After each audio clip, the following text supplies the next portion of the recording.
So, hello guys, welcome back again in this wonderful session of marketing management. And this portion of this lecture, this is basically belongs to the marketing segmentation portion.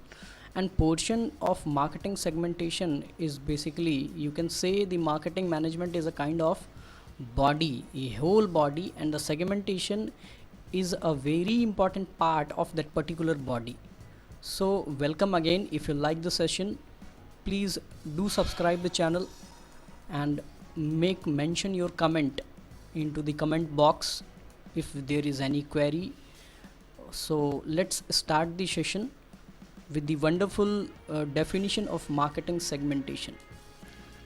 So marketing segmentation is a part of marketing management, you know that. So let's start. So basically, what is marketing segmentation? क्या है marketing segmentation? The breaking down or building up the potential buyer into the groups called market segment. So basically, market segment क्या है? Group of customers को छोटे छोटे भागों में अलग अलग बांट देना मार्केटिंग सेगमेंटेशन कहा जाता है. सी, मार्केटिंग सेगमेंटेशन ज़रूरी है. क्यों? क्योंकि कोई भी प्रोड्यूसर, कोई भी मार्केटर किसी भी प्रोडक्ट को जब मार्केट में लेकर आता है, उसके पहले वो ये जानना चाहता है कि मेरा ये प्रोडक्ट खरीदेगा कौन, इस प्रोडक्ट का पोटेंशियल बायर कौन है.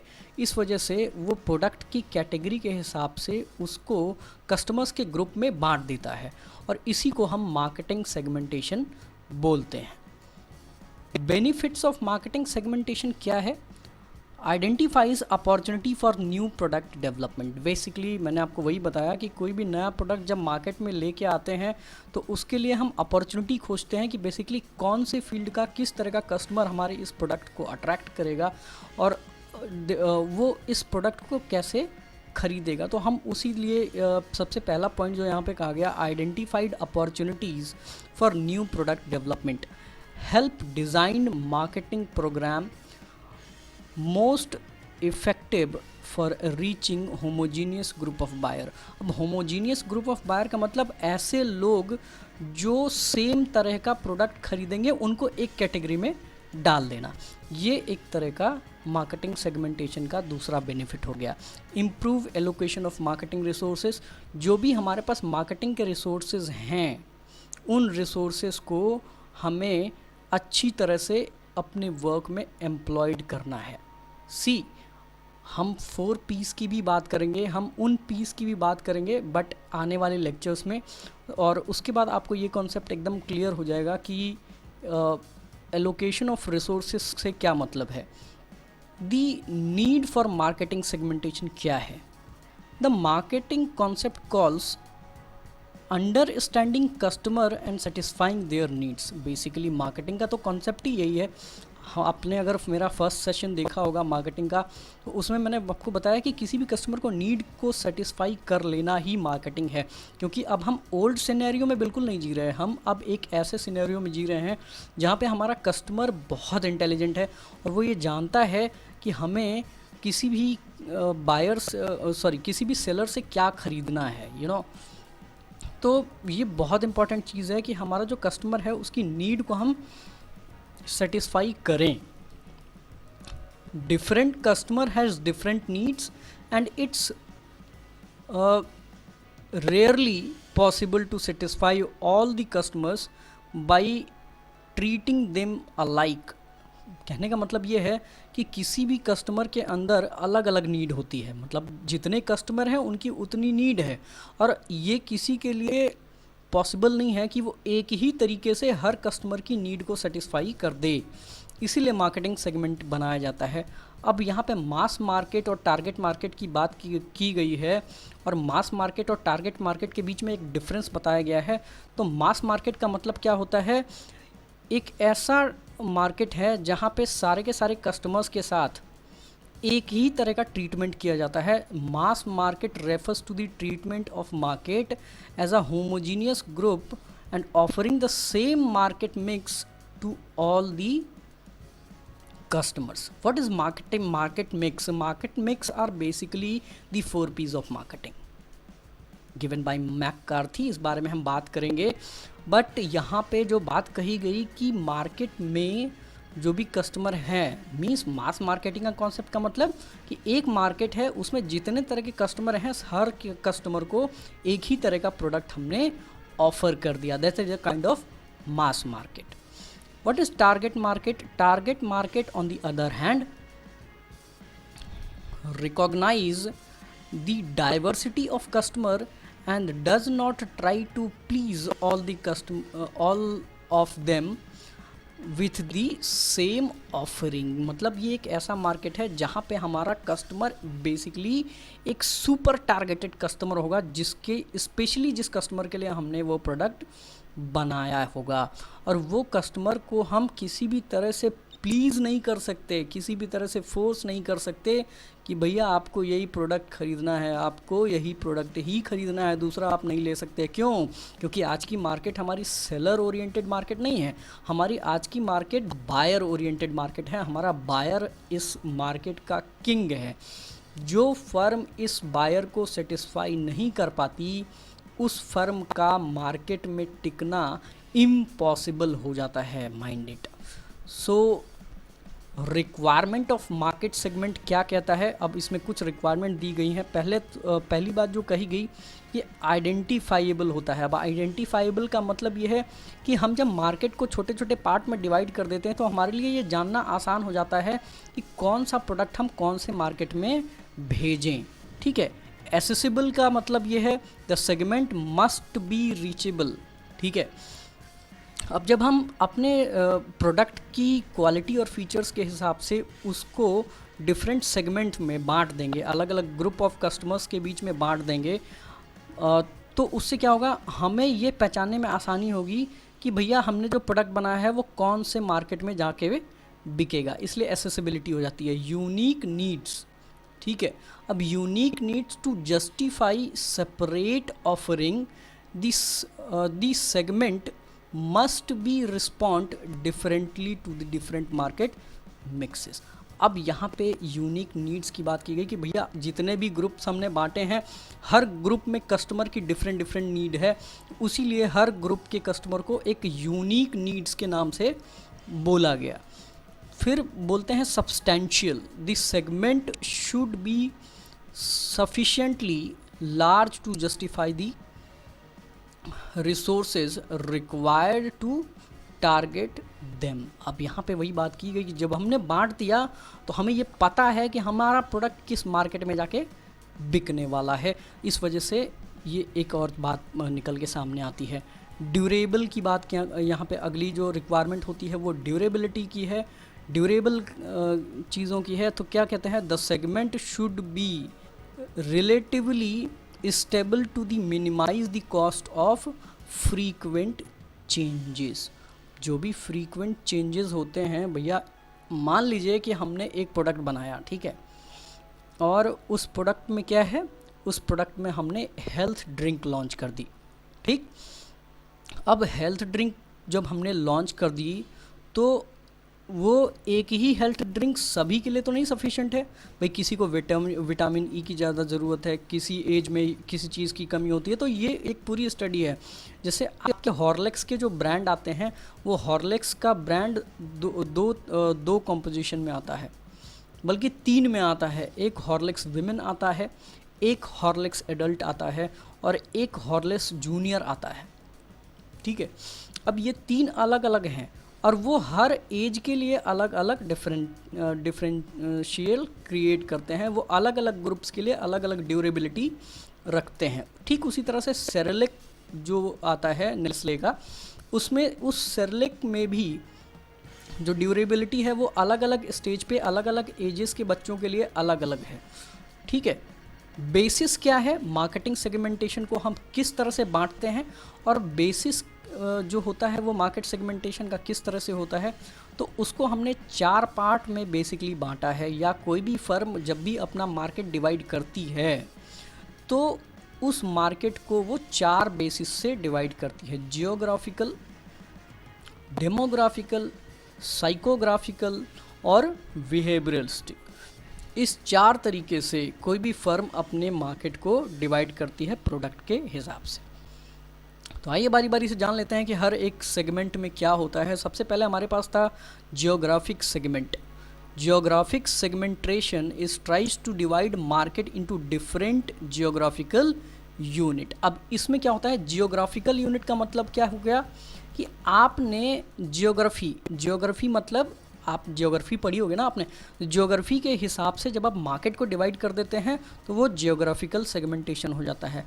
कैसे होता है, रीजन वाइज, भाई east region, west region, south region, north east region, इस तरह से रीजन्स में हमने उसको बांट दिया। साइज़ ऑफ द एरिया, जिस एरिया में हम प्रोडक्ट बेच रहे हैं उसका साइज़ कैसा है, छोटा है, बड़ा साइज़ है। पॉपुलेशन डेंसिटी, वहाँ की जो जनसंख्या है उसका घनत्व तो कितना है। और अगली जो बात की गई वो क्लाइमेट की बात की गई, कैसा वातावरण है वहाँ शिमला जैसी ठंड पड़ती है या हमारे आपके यूपी और बिहार जैसी गर्मी पड़ती है, मतलब किस तरह का क्लाइमेट है। अब जैसे चेरापूंजी में बोला जाता है बारिश बहुत होती है ना, अब तो उसका भी थोड़ा सा चेंजेस आए हैं, वहाँ पे भी बारिश कम होती है एनीवेज। बट मेरा यहाँ पे समझाने का मतलब बस इतना है कि क्लाइमेट के बेसिस पे जब कोई भी फर्म अपने मार्केट को डिवाइड कर देती है उस टाइम पे हम जियोग्राफिकल सेगमेंटेशन बोलते हैं उसको। जियोग्राफिकल सेगमेंटेशन में रीज़न क्या होता है, वही मैंने आपको बताया कि reason by continent, country, state, even the neighbourhood. ठीक है, या तो कंट्री वाइज बांट देगी। मान लीजिए फर्म अगर मल्टीनेशनल फर्म है, ठीक है, तो मल्टीनेशनल फर्म का मतलब जो एक से ज़्यादा कंट्रीज़ में अपना बिजनेस का जो सामान उसने मैन्युफैक्चर किया है उसको एक से ज़्यादा कंट्रीज़ में बेच रही है तो कंट्री वाइज बांट सकती है। और या तो वो स्टेट वाइज बांट सकती है, भाई यूपी में इतना, एमपी में इतना, बिहार में इतना, है ना। और नेबरहुड का मतलब एक जैसे जो लोग हैं, नेबरहुड का मतलब जैसे इंडिया पाकिस्तान, है ना, तो जो बगल में हमारा नेबर है उसके हिसाब से हम अपना सेगमेंट बांट देंगे। Size of the area segment according to the size of population. अब यहाँ पे साइज़ ऑफ द एरिया का मतलब जिस एरिया में रह रहे हैं उस एरिया में पॉपुलेशन जो है वो कितनी है, कितने लोग वहाँ पे रह रहे हैं। ठीक है, पॉपुलेशन डेंसिटी की बात की गई, भाई रूरल एरिया है, अर्बन एरिया है ना, सेमी अर्बन एरिया है या सब अर्बन एरिया है, किस तरह का एरिया है, गांव है, देहात है, शहर है, किस तरह का एरिया है जहाँ पे हम अपना प्रोडक्ट बेचने वाले हैं। ठीक है, फिर क्लाइमेट।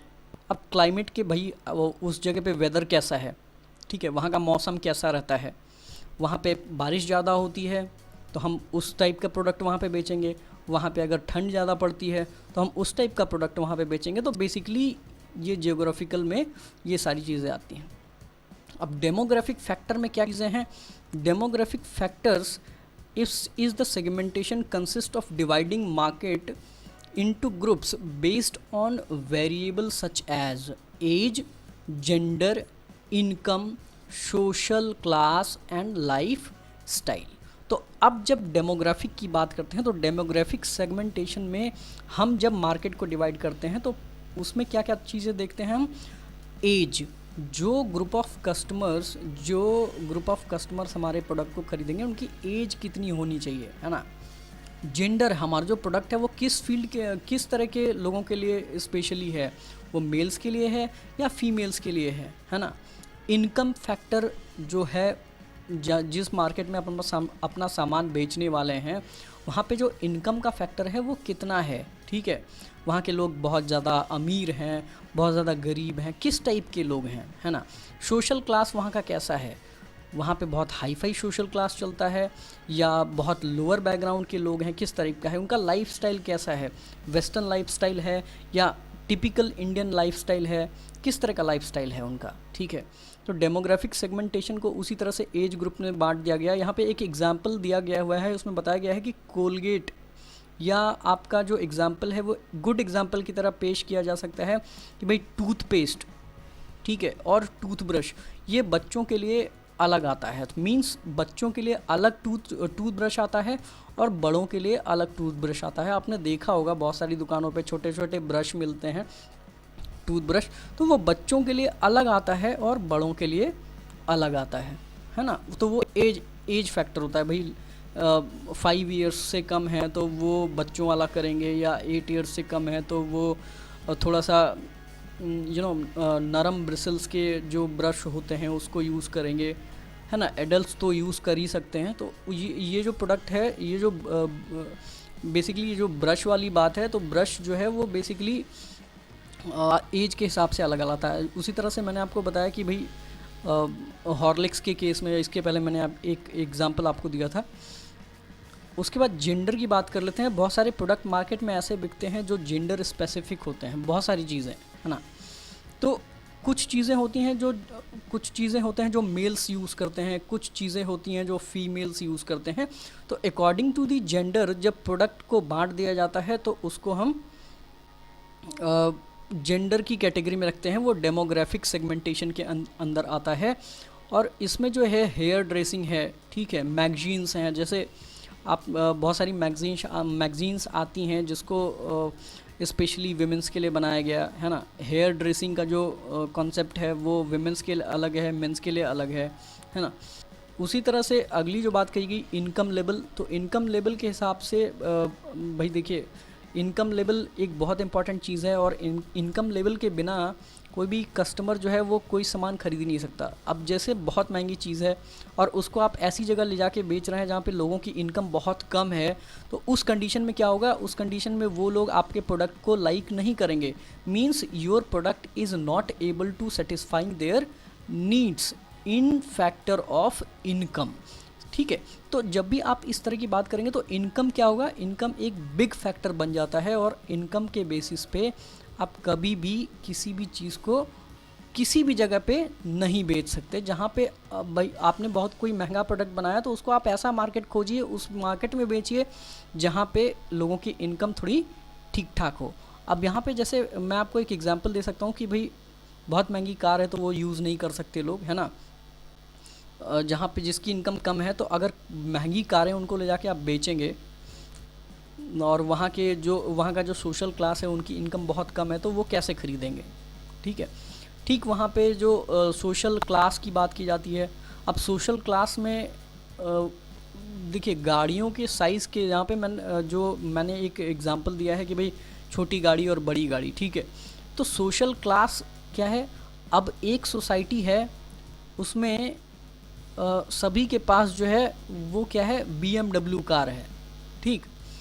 अब वहाँ पे आप ऑल्टो ले जाके बेचेंगे, उस मार्केट में आप ऑल्टो ले जाके बेचेंगे तो शायद वहाँ के लोग उसको पसंद नहीं करेंगे। ठीक उसी तरह से अपोजिट बात करते हैं कि जो प्रोडक्ट हमारे स्टैंडर्ड ऑफ लिविंग को मेंटेन करता है, हमारे सोशल क्लास को मेंटेन करता है, उस प्रोडक्ट को हम ऐसी सोसाइटी में अब ये जो दोनों पॉइंट है, ये इनकम वाला पॉइंट और ये सोशल क्लास वाला पॉइंट, ये एक दूसरे से इंटरकनेक्टेड हैं, ठीक है।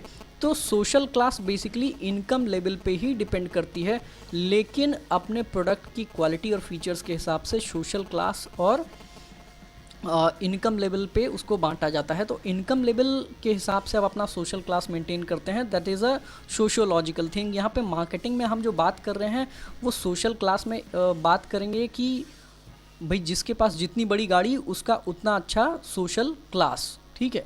तो हम उनके लिए अलग प्रोडक्ट लेके आएंगे, उनके लिए बहुत अच्छा प्रोडक्ट लेके आएंगे। बट जिनके पास थोड़ा सा लोअर सोशल क्लास है उनके लिए हम थोड़ा छोटा प्रोडक्ट लेके आएंगे, ठीक है।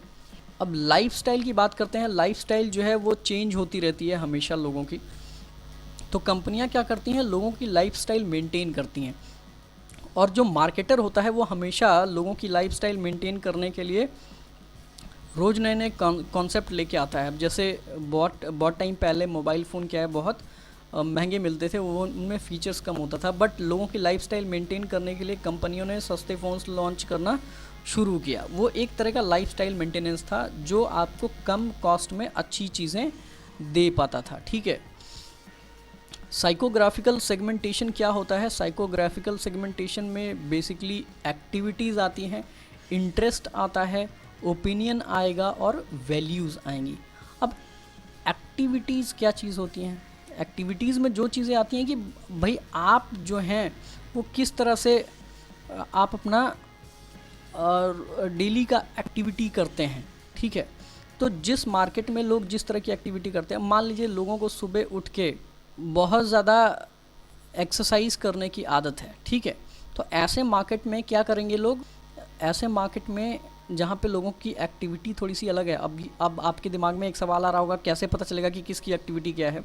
गाइस, इसीलिए किसी भी प्रोडक्ट को लॉन्च करने से पहले मार्केटिंग रिसर्च कराई जाती है, और उस मार्केटिंग रिसर्च के बेसिस पे ही लोगों का रहन सहन, उठना बैठना, खाना पीना, सारी एक्टिविटीज़ को मैनेज किया जाता है। कुछ क्वेश्चनर्स बनाए जाते हैं जिनके बेसिस पे उन एक्टिविटीज़ को मेज़र किया जाता है, और उसके बाद ही कोई कंपनी अपना प्रोडक्ट मार्केट में ले जाके लॉन्च करती है। This is a kind of सर्वे, ठीक है। उस सर्वे को मार्केटिंग रिसर्च का पार्ट बनाया गया, और सबसे पहले मार्केटिंग रिसर्च ही की जाती है, उसके बाद सेगमेंटेशन तो बहुत दूर की बात है। तो हम सारे कॉन्सेप्ट पढ़ेंगे, डोंट वरी। एक्टिविटीज़ को इस तरह से मेज़र किया जाता है। लोगों का इंटरेस्ट क्या है, मान लीजिए किसी भी मार्केट में हमने किसी भी मार्केट में लोगों की आदत है कि वो शाम को चाट खाना पसंद करते हैं, ठीक है। अब किसी कंपनी ने स्टॉल लगा दिया, वहाँ वो सिर्फ पकौड़े बेच रहा है, ठीक, फॉर एन एग्ज़ाम्पल वो पकौड़े बेच रहा है। तो अब उसको जब लोगों को चाट नहीं मिलेगा तो वो पकौड़े क्या करेंगे, बहुत कम खाएंगे। मैं ये नहीं कह रहा कि नहीं खाएंगे, लेकिन कम खाएंगे, क्योंकि उनका इंटरेस्ट क्या है, वो चाट खाना चाहते हैं, सिंपल सी बात है। ठीक उसी तरह से एक क्लॉथ मेकर कंपनी है, एक शोरूम है जो ट्रेडिशनल कपड़े बेचता है, ठीक है, और वो ट्रेडिशनल कपड़े वो ऐसे मार्केट में बेच रहा है जहाँ पे लोगों को वेस्टर्न ड्रेस की आदत है, ठीक है। अब वो वेस्टर्न ड्रेस की आदत जिन लोगों को है, वहाँ पे वो अगर ट्रेडिशनल कपड़े बेचेगा तो लोगों का इंटरेस्ट उसको कवर नहीं कर पाएगा, और उनकी जो मार्केट है वो बेकार होती चली जाएगी। ओपिनियन की बात कर लेते हैं कि ओपिनियन क्या है लोगों का। मान लीजिए रिलायंस जियो ने, ऐसा हुआ नहीं है, मान लीजिए रिलायंस जियो ने एक सर्वे कराया कि भाई एक हफ्ते के अंदर हम 5G नेटवर्क ला रहे हैं, क्या आप 5G की कॉस्ट बेयर करने को तैयार हैं, ठीक है। तो मार्केटिंग कंपनियां क्या करती हैं, एक सर्वे करवाती हैं, और चूँकि 5G मुकेश अंबानी ने कहा कि 5G की कॉस्ट जो है वो भाई 1 GB डेटा के लिए हम आपसे 3,000 रुपये चार्ज करेंगे, ठीक है। लोगों की ओपिनियन जानने के लिए एक ऐसा सर्वे जियो की वेबसाइट पे लॉन्च किया गया, और उसको लोगों से करवाया गया, लोगों की ओपिनियन जानने के लिए कि कितने लोग चाहते हैं 1 GB डेटा के लिए 3,000 रुपीज़ पे करना, है ना। तो ऐसी ओपिनियन लेने के बाद लोगों की ओपिनियन क्या है, उस ओपिनियन के बेसिस पे कंपनी अपना प्रोडक्ट लॉन्च करती है। फिर वैल्यूज़ की बात करते हैं। अब यहाँ पे वैल्यूज़ में दो तरह की चीज़ें होती हैं, ट्रेडिशनल वैल्यूज़ होती हैं और मॉडर्न वैल्यूज़ होती हैं, और मिड स्टेज वैल्यू होती हैं। ट्रेडिशनल वैल्यूज़ वो वैल्यूज़ हैं जिनको लोग ट्रेडिशनली फॉलो करते चले आ रहे हैं। अब जैसे इंडिया में क्या है, धोती कुर्ता जो है लोगों का बहुत ट्रेडिशन रहा है, ठीक है। अब जो लोग धोती कुर्ता पहनते हैं उनकी वैल्यूज़ क्या हैं, उनको आप कोट पैंट ले जाके दीजिए, वो नहीं पहनेंगे, ठीक है। तो ऐसी जगहों पे कंपनियां कभी भी रिस्क नहीं लेती, वो वहाँ की वैल्यूज़ देखती हैं और उन वैल्यूज़ के बेसिस पे अपना प्रोडक्ट मार्केट में लेके आती हैं। देन बिहेवियरल सेगमेंट की बात कर लेते हैं। ओपिनियन, फिर वही बात, इंटरेस्ट एंड हॉबीज़, ठीक है। ओपिनियन वही चीज़, बिहेवियर होता है। ओपिनियन आपके बेसिकली साइकोग्राफिक सेगमेंट में भी आएगा, और ओपिनियन जो है वो यहाँ पे बिहेवियरल सेगमेंट में भी आएगा, क्योंकि ओपिनियन दोनों का पार्ट है। डिग्री ऑफ लॉयल्टी, बहुत सारे लोग होते हैं जिनकी लॉयल्टी किसी स्पेसिफिक ब्रांड के लिए होती है। वहाँ पे अगर कोई नई कंपनी जाती है तो उसका प्रोडक्ट नहीं बेचता, तो डिग्री ऑफ लॉयल्टी जानना बहुत ज़रूरी है। किसी भी प्रोडक्ट में किसी भी मार्केट में अपना प्रोडक्ट बेचने से पहले वहाँ के लोगों की ब्रांड लॉयल्टी जानना बहुत ज़रूरी है। ओकेजन क्या है, कौन से ओकेजन पे कौन सी चीज़ें। अब जैसे रक्षाबंधन के टाइम पे राखियाँ बहुत तेज़ बिकने लगती हैं, क्योंकि कंपनियों को पता है कि अब लोग ये राखी खरीदेंगे, है ना। उसी तरह से 15 अगस्त और 26 जनवरी से पहले झंडों के जो सेल है वो बढ़ जाती है ना। तो क्या है, ओकेजन होता है। दिवाली में दियों की सेल बढ़ जाती है, मोमबत्तियों की सेल बढ़ जाती है, पटाखों की सेल बढ़ जाती है। तो ओकेजन कुछ ऐसा होता है जिसके बेसिस पे कंपनियां, अब होली में कोई पटाखे बेचेगा तो कोई खरीदेगा? नहीं खरीदेगा, सिंपल सी बात है। उसी तरह दिवाली में कोई रंग बेचेगा तो नहीं खरीदेगा, क्योंकि उनको पता है कि ओकेजन वैसा नहीं है। कंपनियां ओकेजन पे बहुत ध्यान देती हैं। बेनिफिट्स ऑफ शाउट यूजेस, ये दोनों चीज़ें, यूजेस के बेसिस पे भी कंपनियां अपने प्रोडक्ट को मार्केट में ले आके बेचती हैं। बिहेवियरल सेगमेंट में ओपिनियन इंटरेस्ट क्या है भाई, इसके बारे में हम बात कर चुके हैं। ब्रांड लॉयल्टी के भी बारे में हम बात कर चुके हैं। ब्रांड लॉयल्टी वही मैंने आपको बताया कि भाई कोई स्पेसिफिक ब्रांड है तो वहाँ कोई अपनी कंपनी प्रोडक्ट क्यों बेचेगा, ओकेजन, डिफरेंट ओकेजन्स के लिए। अब जैसे कैडबरी जो है, वो कैडबरी का एक सेलिब्रेशन पैकेज आया था, ये कब लॉन्च किया गया, ये दिवाली के टाइम पे लॉन्च किया गया। आपने एक एडवर्टीज़मेंट देखा होगा, दिवाली में मुंह मीठा करने वाला एक एडवर्टीज़मेंट आया था बहुत दिन पहले। वो एडवर्टीज़मेंट बेसिकली ओकेजन पे बेस्ड था, ठीक है। तो यूज़र्स की भी बेसिस पे होता है कि कौन से मार्केट में किस तरह के प्रोडक्ट को किस तरह का यूज़ मिल रहा है, ठीक है। तो जब ये सारी चीज़ें कंपनियां ऑब्जर्व करती हैं तो उसी हिसाब से कंपनियां जो हैं वो अपने प्रोडक्ट को उन कैटेगरीज़ में बांट के उसके बाद मार्केट में उसको बेचने के लिए भेजती हैं, जिससे कि लोग उनके प्रोडक्ट को लाइक करें।